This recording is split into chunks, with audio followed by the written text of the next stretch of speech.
사망 권세를 이기시고 죽음에서 부활하신 예수 그리스도의 부활의 소망으로 대학교의 교우분들께 문안 인사드립니다. 그간 잘 지내셨습니까? 저는 2017년에 우리 대학교의 동영 목사로 함께한 이후에 벌써 5년이 흘렀습니다. 여러분들을 5년 만에 뵙게 되어서 너무나 감개무량하고 너무나 반갑습니다. 특별히 우리 새로 곽호철 목사님께서 담임 목사님으로 부임하셔서 이렇게 초대해 주셔서 정말 감사드리고요.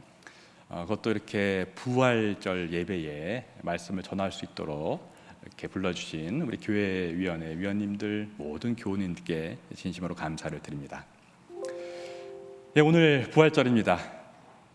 오늘 함께 읽으신 사도행전 10장의 말씀처럼 사람들이 예수님을 나무에 달아 죽였지만 하나님께서는 예수님을 사흘 만에 다시 살리셔서 나타내 보이셨습니다. 역시 함께 읽으신 이사야서 말씀처럼 정말로 이 부활은 죽음에서 생명으로 나아가는 새 하늘과 새 땅의 창조입니다. 저는 이 부활절기가 되면 이런 기쁨과 함께 그러나 동시에 좀 뜬금없는 질문을 드려봅니다. 여러분은 부활을 믿으십니까? 믿으셔야겠죠. 믿으신 줄로 압니다. 그래서 제가 아시는 대로 대학교에 있다 보니까 많은 청년들 이렇게 사역을 하다 보니까 이 청년들이 가장 기독교 신앙을 받아들이기 어려워하는 부분이 바로 이 부분입니다. 부활을 믿고 싶은데 이성적인 생각으로 믿어지지 않는 그 고민, 어떻게 사람이 죽었다가 살아날 수 있을까? 그런데요, 이런 청년의 때를 지나가서 그런 고민 속에서 계속 신앙생활을 하다 보면 그 다음 많은 성인분들께 같은 질문을 하면요, 많은 분들이 부활을 믿습니다. 아까 그런 아멘으로 화답합니다. 여러분들도 어떤 고민이 있을지 모르겠지만 부활을 여러분들의 삶의 경험을 통해서 여러 가지 고민 속에서 믿는 줄로 믿습니다. 참 다행입니다. 그런데 말입니다, 제가 오늘 한번 문제 제기를 하고 싶은 것은 이 부분입니다. 우리가 부활 신앙을 갖고 있어서 이렇게 부활절 예배를 드리고 있는데요, 문제가 있다면 부활의 신앙은 갖고 있는데 과연 우리가 그 신앙에 부합한 부활적 삶을 살아가고 있느냐입니다. 오늘 짧지만 이것을 한번 점검하는 시간이 되기를 바랍니다. 그래서 여러분, 다시 질문드립니다. 부활을 믿으십니까가 아니고요, 여러분은 부활적 삶을 살고 계십니까? 여러분은 부활적 삶을 살고 계십니까? 머리로서 믿는 것이 아니라 나의 삶에 체득되어서 그런 삶을 살아가고 있냐라는 질문입니다. 이런 점에서 부활적 삶을 살아가는 신앙인의 두 가지의 특징이 있다고 생각을 합니다. 그 첫 번째 특징은 나의 삶이 살아나는 것입니다. 나의 삶이 살아나는 것을 부활적 삶을 살아가는 신앙인들이 특징으로 갖고 있다. 그럼 부활 신앙을 가지면 죽을 것 같은 상황에서도 다시 소생하게 됩니다. 지금 코로나19 3년 차죠. 곧 끝나갈 것 같은데 언제 끝날까요? 코로나19 사태 이후에 많은 사람들, 전 인류적으로 온통 삶의 활기가 없어졌습니다. 코로나19 사태 이후에 한국인 10명 중에 4명 정도가 우울증을 앓고 있다. 그렇다면 이 통계에 의하면 여기 계신 분들 한 2명 중 1분은 어떤 유형이든지 우울함을 호소한다는 뜻입니다. 2년 전에 2020년 대한신경과학회에 따르면요, OECD 국가 중에서 우울증 유병률이 36.8%로 대한민국이 1위를 달아냈습니다. 자살률 1위, 여러 가지 1위가 계속 등장하는데 우울증 유발률 1위, 2위와도 큰 격차로 36.8% 대한민국입니다. 여러분 삶 어떠십니까? 우울증에는 많은 원인이 있겠지만 만약 이 통계처럼 이런 코로나19와 같은 이런 상황 때문에 그런 증상이 일어난다고 한다면 부활 신앙을 그리고 부활적 삶을 살아가는 신앙인들이라면 그런 상황 속에서 생명의 부활적 삶으로 이것을 이겨내야 된다고 생각합니다. 바로 사시소생하는 능력이 부활의 능력이기 때문입니다. 여러분 그렇게 어떤 상황에서든지 다시 살아나는 부활적 삶을 사시기를 바랍니다. 자, 두 번째 부활적 삶을 사는 기독교 신앙인의 특징이 있는데 그것은 남의 삶을 살리는 특징입니다. 자, 이 특징은 첫 번째 특징과 유동적으로 함께 일어납니다. 먼저 내 삶이 살아난 다음에 그 부활적 삶을 살아가는 사람은 이제 남의 삶도 살리게 된다는 것입니다. 근데 여러분, 많은 경우에 이 첫 번째 특징에서 두 번째 특징으로 넘어가지 못하는 경우가 많습니다. 오늘 말씀드리고 싶은 특징은 바로 두 번째 특징입니다. 나의 삶이 살아나는 것뿐만 아니라 그것이 그 바탕 위에서 남의 삶도 살려내는 것이 부활적 삶을 살아가는 기독교인의 특징이라는 이 부분을 여러분께 말씀을 드리고 싶은 것입니다. 이런 점에서 여러분, 세상의 사람의 유형이 두 가지가 아닐까 저는 생각해 봅니다. 첫 번째 유형은 뭐냐면은 그 사람이 있는 곳에 주변의 사람들이 살아나는 그런 유형의 사람입니다. 이 사람만 오면 분위기가 살고 이 사람 곁에 있으면 뭔가 다 살아나고. 두 번째 유형은 그와 반대입니다. 이 사람만 나타나면 기쁘다가도 안 좋아지고 뭔가 계속 눌리고 뭔가 분위기가 쌓여지고 한마디로 죽어가는 분위기가 된다는 것이죠. 이 두 가지 유형이 세상의 사람의 유형만 아니라 신앙인의 유형에서도 안타깝게 드러나지 않는가 저는 생각합니다. 특히 방금 말씀드린 것 중에 두 번째 부정적인 측면이죠. 이 사람만 오면 뭔가 다 주의가 죽어가는 것. 근데 이 사람이 굉장히 나쁜 사람이어가지고 그 사람 주위에 가면 당연하지 얼마나 안 좋은 사람인데 하면 몰라도요, 이 사람이 신앙인이라면 문제가 심각합니다. 기독교의 신앙을 갖고 있는다고 하는데 그 사람 주위에 가면은 뭔가 나빠지고 분열이 생기고 분위기가 나빠지고 죽어간다. 심각한 문제 아니겠습니까? 여러분, 우리는 우리 스스로 한번 그것을 점검해 봐야 됩니다. 이 중에서 최악의 유형은 뭘까요? 그 두 번째 유형 중에 최악의 유형 이겁니다. 이 사람만 있으면 주변이 죽어가는데요, 정작 이 사람은 그 사실을 알고 있는지 혹은 무시하는지 상관없이 본인의 삶은 그대로 더 활기 있게 살아나는 경우입니다. 실례지만 답이 없습니다. 코로나19가 굉장히 심각할 때 사회적 무리를 일으키는 소수의 교회들이 있었습니다. 실례지만 그런 부분이 아닐까 싶습니다. 그 부분의 신앙은 존중해야 되겠죠. 이런 상황에서도 하나님께 예배를 드려야 된다. 예배를 강행하는 것, 그 신앙 뛰어납니다. 한 가지 놓친 것은 무엇입니까? 혹여나 그것으로 인해서 나의 주변의 사람들이 코로나19에 감염이 되고 노약자분들이 생명의 위협을 받아서 죽을 수도 있다는 사실을 간과하는 것이 문제이겠죠.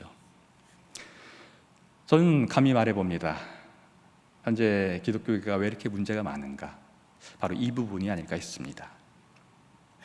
부활의 소망으로 나의 삶이 살아나는 것 당연히 해야 되겠고 믿어야 되겠죠. 그런데 더 나아가서 남의 삶도 살려낼 수 있는 것, 다른 사람을 돌아볼 수 있는 부활의 삶, 그 부활적 삶이 우리에게 부족했기 때문에 이렇게 문제가 많은 것이 아닌가, 우리의 삶의 문제가 기독교인인데도 일어나는 것이 아닌가 생각을 합니다. 나의 신앙은 강하고 부활 신앙까지 갖추었는데 나만, 나의 삶에서만 강한 것, 자기 중심적인 사랑, 자기 중심적인 신앙, 남을 향한 배려와 특별히 희생이 결여된 자기의 개인주의적 신앙의 삶이 바로 부활적 삶과 반대되는 삶의 모습이 아닐까 싶습니다. 자, 그렇다면 어떻게 해결하죠? 어떻게 해결하게 되겠습니까? 저는 그 해결의 출발점이 부활이 아니라요, 그 전에 십자가 있다고 생각합니다. 부활절 맞아서 왜 뜬금없이 또 십자가 얘기하냐고요? 왜냐하면 십자가 없이는 부활이 없기 때문입니다. 십자가 신앙은 무엇입니까? 고린도전서 15장 31절의 사도 바울의 말씀처럼 날마다 나는 죽습니다. 나를 날마다 죽이는 것이 십자가 신앙입니다. 나를 날마다 죽여야 죽은 뒤에 다시 살아나는 부활이 있다는 것입니다. 마찬가지로 갈라디아서 5장 24절에서 역시 사도 바울이 말합니다. 그리스도 예수께 속한 사람은 정욕과 욕망과 함께 자기를 육체의 십자가에 못 박았다. 자기의 육체를 십자가에 못 박았다. 나의 정욕, 욕망을, 그 모든 육체를 십자가에 못 박았다는 것이 나는 날마다 죽는다는 것입니다. 이것이 있어야 그 다음 살아나는 부활이 있는 것입니다. 자, 여기서 나를 날마다 죽이고 나의 정욕과 욕망을, 나의 육체를 십자가에 못 박았다는 건 여러분 무엇입니까? 그냥 내가 그냥 열심히 노력하고 도를 닦아서 어떤 경지에 이르는 것이 아닙니다. 예수님이 십자가에 달려 돌아가신 것은 정말로 그분이 그렇게 고뇌를 당함으로써 성이 돼서 그런 놀라운 도 닦은 분이 되는 것이 아니었습니다. 그분이 그렇게 한 목적은 예수님 본인에게 있지 않고 남에게 있었습니다. 전 인류를 살리는 데 있었습니다. 구원에 있었습니다. 그것이 부활입니다. 이런 점에서 우리는 이 부활절을 맞아서 우리의 신앙을 체계적으로 점검해야 됩니다. 나는 부활적인 삶을 살아가고 있는가? 첫 번째 특징인 내가 부활신앙으로 살아나는 것만이 아니라 더 나아가서 나를 죽이고 남을 생각하는 배려와 희생을 통해서 남을 살리는 참된 부활적 삶을 살아가고 있는가 점검해야 됩니다. 그런 점에서 여러분들 오늘 부활절 있기 전에 40일의 그러한 사순절과 고난주간 어떻게 보내셨습니까? 간단한 삶의 적용입니다. 온전한 그러한 고난주간 없이 진정한 기쁨의 부활절은 맞이하기 어렵기 때문입니다. 특별히 그것이 나의 수련만이 아니라 그 속에서 내가 이렇게 예를 들어 금식을 하고 이렇게 기도를 하는 이것은 내가 단련하는 것이 아니라, 나의 수양이 아니라 나를 비우고 나의 삶의 정욕과 욕심을 내려놓고 남을 배려하는 예수 그리스도의 희생적인 사랑으로 살아가겠다, 그것을 다짐하는 기간이어야 한다는 뜻입니다. 그것이 있을 때 우리는 부활적 삶의 두 번째 특징인 남을 살리기까지 하는 놀라운 부활적 삶을 살아갈 수 있는 것입니다. 오늘 함께 읽으신 요한복음 20장에 나오는 사도 베드로가 바로 부활적인 삶이 없다가 부활적인 삶을 살게 된 대표적인 케이스입니다. 오늘 읽으신 요한복음 20장의 베드로는 사실 많이 부족한 모습을 보입니다. 9절 10절은 이렇게 기록합니다. 아직도 그들은 예수께서 죽은 사람들 가운데서 반드시 살아나야 한다는 성경 말씀을 깨닫지 못하였다. 그래서 제자들은 자기들이 있던 곳으로 다시 돌아갔다. 빈 무덤을 봤는데도 불구하고 베드로와 다른 제자, 아마도 요한이라고 생각하는데요, 그것을 보고도 온전히 깨닫지를 못합니다. 그래서 다시 있는 곳으로 돌아가 버립니다. 이러던 베드로가 바로 다음 장 요한복음 21장에는 전혀 다른 사람으로 변화합니다. 여러분 잘 알고 있는 내가 나를 사랑하느냐? 라는 그 질문에 대한 대답, 그 부활하신 주님과 1:1 만남을 통해서 완전히 다른 사람이 됩니다. 부활적인 삶을 살아가는 사람이 됩니다. 여러분, 이 구절은 여러분 잘 아시는 대로 선문우답입니다. 내가 나를 사랑하느냐? 그런 줄 아십니다. 사랑하느냐? 아니, 3번을 하지요. 많은 신학자들 이렇게 해석을 합니다. 신앙생활 많은 분들은 많이 들으셨을 겁니다. 사랑에는 아가페가 있고 필레오가 있고 여러 가지가 있는데, 예수님은 아가페 진영 사랑을 불렀고 베드로는 필레오 우정으로 대답하고, 그렇게 2번 하니까 예수님도 낮춰서 필레오라고 필레로 했다. 여러분, 이것은 핵심이 아니라고 생각합니다. 핵심은 그 선문우답 뒤에 예수님의 말씀입니다. 그 선문우답 뒤에 예수님은 계속해서 같은 말씀을 하십니다. 마치 3단 논법처럼 깨닫게 하신 뒤에 결론을 예수님이 엉뚱하게 말씀하시는데, 그 3구절이 모두 같습니다. 요한복음 21장 15, 16, 17 다 같습니다. 내가 나를 사랑하느냐? 그런 줄 아십니다. 그 뒤에 내 어린 양을 먹여라. 16절 내 양을 쳐라. 17절 내 양을 먹여라. 이것은 진정한 이 구절의 예수님의 답변이면서 명령입니다.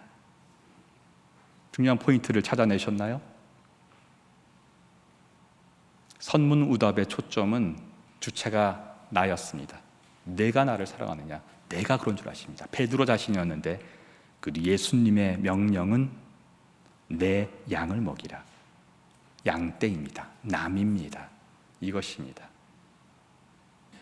나에서 남으로 나의 삶의 방향을 맞췄을 때, 베드로의 사역이 맞춰졌을 때, 베드로는 전혀 다른 사람이 되었고 참된 부활적 삶을 살아가게 됩니다. 그래서 그 뒤에 베드로는 아시는 대로 전승에 따르면 거꾸로 십자가에 달려 죽기까지 희생적인 사랑을 실천했던 것입니다. 오늘 말씀 정리합니다. 참된 부활신앙과 부활적 삶은 바로 이런 신앙과 삶입니다. 십자가에서 부활까지 온통 남을 살리는 일에 올인하신 예수 그리스도의 삶이 바로 이러한 부활적인 삶이었습니다. 이런 삶을 우리가 살아낼 때 나도 살아날 뿐 아니라 내 주위의 사람들도 살아납니다. 우리가 한번 점검해 보시기 바랍니다. 점검은 쉽습니다. 열매로 보면 안다 그랬습니다. 내가 등장했을 때 내 가족이 살아나는지 죽어가는지 보시면 됩니다. 내가 등장했을 때 내 직장에서 주위의 사람들이 살아나는지 죽어가는지 보시면 됩니다. 내가 등장했을 때 내 주위의 교인들이 살아나는지 죽어가는지를 보시면 됩니다. 철저히 점검해야 될 때입니다. 진정한 부활적 삶을 살아갈 때 나의 가족이, 지인이, 동료가, 교인이 나로 인해서 살아날 것입니다.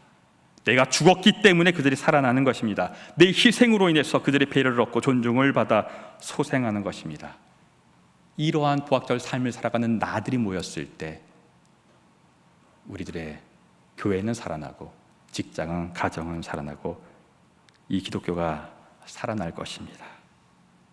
내가 아니라 남을 항상 배려하고 가능한 한 나를 희생하고 남의 유익을 줌으로써 십자가를 거쳐서 부활하여 나뿐 아니라 남의 삶까지 소생시키는 참된 부활적 삶을 살아가시는 여러분 모두 되시기를 주님의 이름으로 축원합니다. 다 같이 묵상기도 하시겠습니다.